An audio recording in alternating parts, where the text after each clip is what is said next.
Three army surgeons were once on their travels, confident that they had learned their profession perfectly, and one day they arrived at an inn where they wished to pass the night. The landlord asked them where they had come from and where they were going, and one of them replied that they were traveling about in search of employment for their talent. "In what do your talents consist?" inquired the landlord. The first said that he could cut his hand and in the morning put it on without any difficulty. The second said that he could take out his eyes and in the morning replace them without any injury.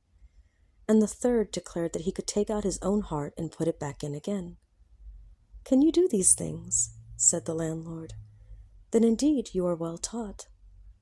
But they had a salve, which healed whatever it touched, and the bottle which contained it they always carried carefully with them.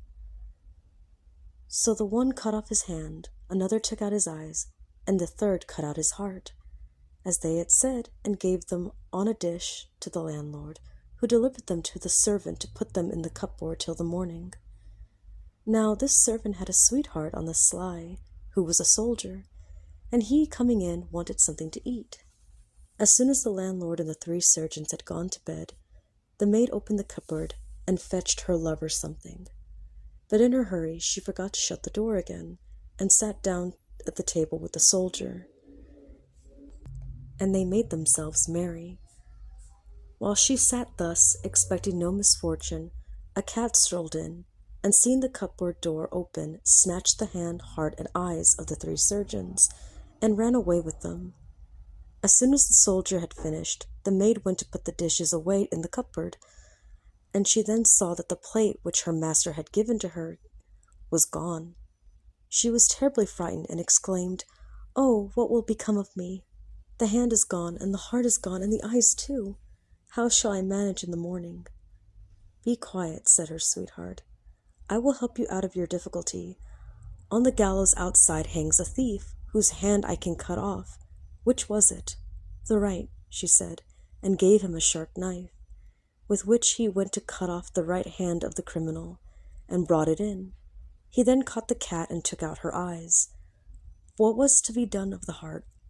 "Did you not kill a pig today, and put the carcass in a cellar?" asked the soldier.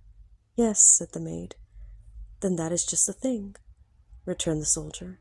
"Go and fetch the heart from it."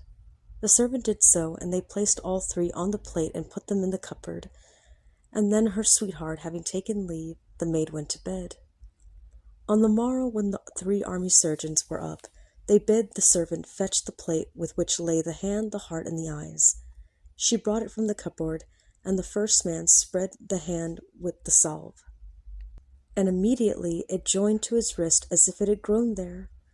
The second took up the cat's eyes and placed them in his head, while the third put the pig's heart where his own had come from. The landlord, meanwhile, stood by, wondering at their learning, and saying he would never have believed them had he not seen what they had done. Afterwards they paid their bill and went away. They had not gone far before the man with the pig's heart began to run about and snuff in every corner after the manner of a swine. The others tried to hold him by the coat, but it was of no use. He would run about among the thickest brushwood. The second surgeon, all this while, kept rubbing his eyes and could not make out what was amiss. "What have I done?" said to his comrades. "These are not my eyes. I cannot see. You must leave me or I shall fall." So they travelled till evening with great trouble to themselves. When they came to another inn, they stepped in the parlour, and there in the corner sat a rich man at the table counting his money. The surgeon with the thief's hand went up to him and peered at him, and as soon as his back was turned, made a grasp at the gold and took a handful. "For shame, comrade!" cried the others. "You must not steal. What are you doing?" "How can I help myself?" he asked. "My hand is drawn to it, and I must take it whether I will or not." Soon after this they went to bed, and it was so dark that one could not see his hand before his eyes.